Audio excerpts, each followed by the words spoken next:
So today, I really want to catch some people today, and I want to give us some type of information about weight loss. The most important thing about weight loss, one of the truths I highlight about weight loss is that it's about calories. Weight loss is about calories. How much calorie you take versus how much calories you burn. So it's important to watch your calorie intake. See, some people use biro and paper to calculate their calorie intake, and then they go to the gym to know they note how much they need to lose per day. Then they go to the gym and go and work it out. It's important. That's if you want to get that. So it's about calorie intake. It's burning more than you take. Yeah, burning more than you are taking in. That's what weight loss is all about. And then another thing, I heard it today too, slow and steady is very important. That weight that you want to lose, you will lose it. You can say, oh, this fat is stubborn. Oh yeah, maybe it's stubborn. Maybe it's as stubborn as your diet plan. Maybe you don't even have a diet plan. So you say, oh, this fat is stubborn. I have stubborn fat in my body. Well, that's okay. But then slow and steady. You get, so sometimes you can set a target for yourself and say, okay, this week I want to lose 500 grams. I mean, nothing too crazy. Just say this week I want to lose 500 grams. And then you set your mind at it. And then you keep going little by little. Yeah, slow and steady wins the race. Slow and steady wins the race. Another thing that is very important is portion control. I know some of my people who cannot control their portion. You want to eat, and then by morning you take a little quantity of food, because you're trying to, the motivation is still there, so you're taking a little portion of food. Then by the time it's midday, and then you have that craving to buy that food from that favorite spot of yours. You carry cooler. They play. You carry cooler, go and buy food. Yeah, that's the problem. Portion control is important. Some people even have special plates to measure their food quantity daily. It's important. If you are aiming towards weight loss, you must have your own special plate, small plate, to get your own food quantity on check, so that you know that, okay, at every time, this is the amount of calories I'm measuring here. I'm getting here per day or per meal or per serving. It's important. You must also practice mindful eating, knowing full well that, this food I'm eating is sweet, but I must not overstep. And then also you count the amount of calories you consume. I mentioned that some people take biro and paper. I mean, if you go to the store sometimes, you want to buy some food off the shelf, you look at the calorie content. I say, this one is 200 calories per serving. This one is too much. Or if you see 200 calories, I'm like, okay, yeah, it's still within my target. That's okay. But it's important to know that you need to count your calories. And then there are some food that have more nutrients than others. Because while cutting calories, while cutting food portion, you also need nutrients. You get, so you can't say that because you are cutting calories, you throw away the baby and the bathwater. No, now you have to now concentrate on some type of food content, which is very important. Vegetables, they do a lot.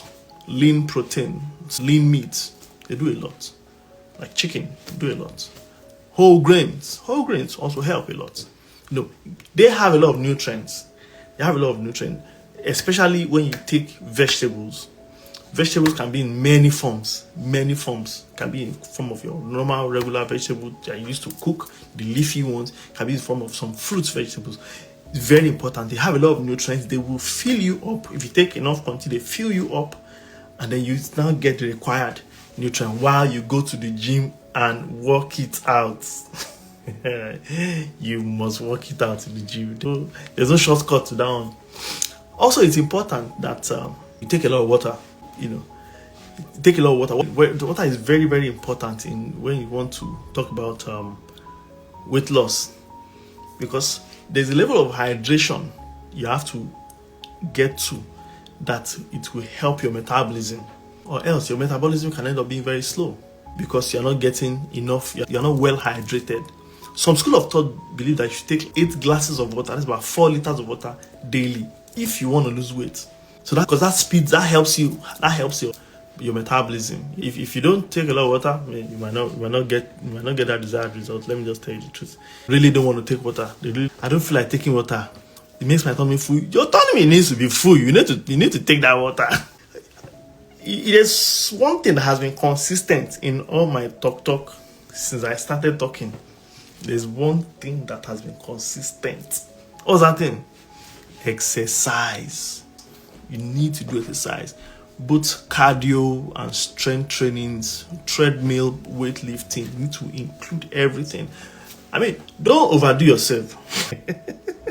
Don't overdo yourself. Stay within your limits. Know your limits and stay within it. Don't overdo yourself. If you want to do exercises, do your cardio, check the amount of minutes you can withstand. Over time, you can now increase it as your tolerance level improves. That's what I'm saying, yeah. Then it's also important that apart from the cardio and strength exercises, weight gain can also muscle gain. If you try to get some muscles too, it might help you in your weight loss journey, because that's also important when you have those muscles to pad up. And also, we talk about diet, what kind of diet, what kind of food, and that consistency. So when I used to give my health talk, I say something that exercise is different from physical activity. That line never gets old. Exercise is different from physical activity. So let's assume you want to get something at the bus stop of the house. Run to the bus stop. You had to run. Maybe you want to catch up with somebody. You had to run to the bus stop and run back. Say, which exercise? That is not exercise. That is just physical activity. You've just racked up some physical activity. Exercise has to be timed. Exercise has to be consistent. Exercise has to be timed, has to be consistent. This thing is talking to me myself too, not just you. I have my own bass in these things I'm reading out, and I'm taking them in my pockets. Those are the facts. Another thing that I will say again, that people don't like to hear. People don't like to hear this, but that's the truth. Sleep helps in weight loss. If you don't sleep well, you cannot lose weight. Yes, write it down. If you don't sleep well, you cannot lose weight. 7 to 9 hours. Average, let's say 7 hours. Or 7 to 8 hours. If you don't get good sleep, you will not lose weight. So if you don't get good sleep, you might not lose weight. All your routine, all your food portioning, all your cutting this, cutting that, all your exercises will all come to null if you don't get good sleep. It's important. You must get good sleep. You get another important thing. I think I will even do like a small thing about this particular part. Mindful eating. Mindful eating. Knowing when you are hungry and eating slowly. Don't rush your food. Mindful eating is very important because it can help you prevent a lot of overeating and also help promote what we call food relationship. You get, so it's important to have that mindful eating. Don't eat because you want to eat. Just eat rush. That way you can even eat more.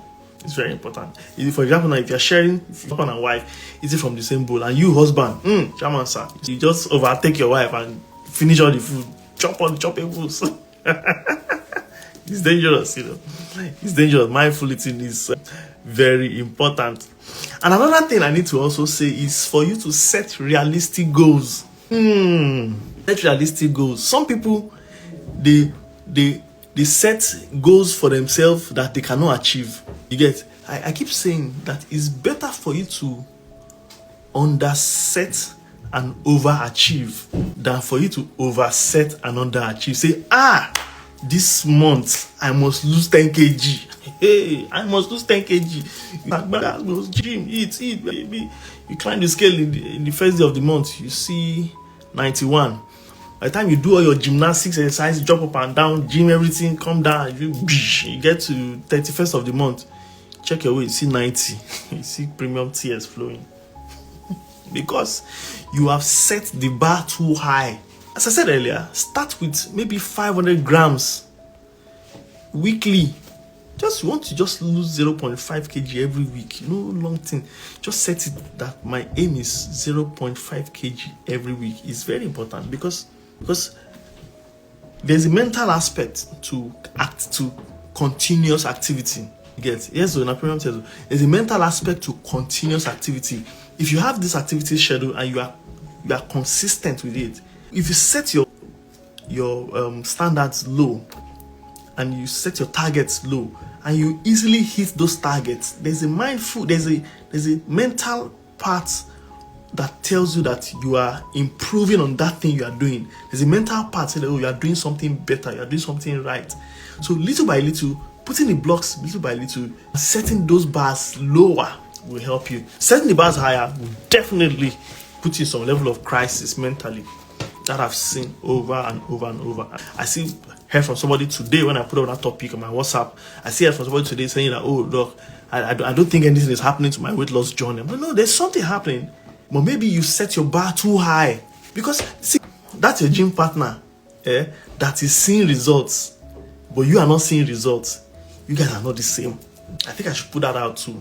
Trying to compare yourself to your partner in the gym, you're trying to achieve the same result as that person will only move you, will only knock you down mentally, to only knock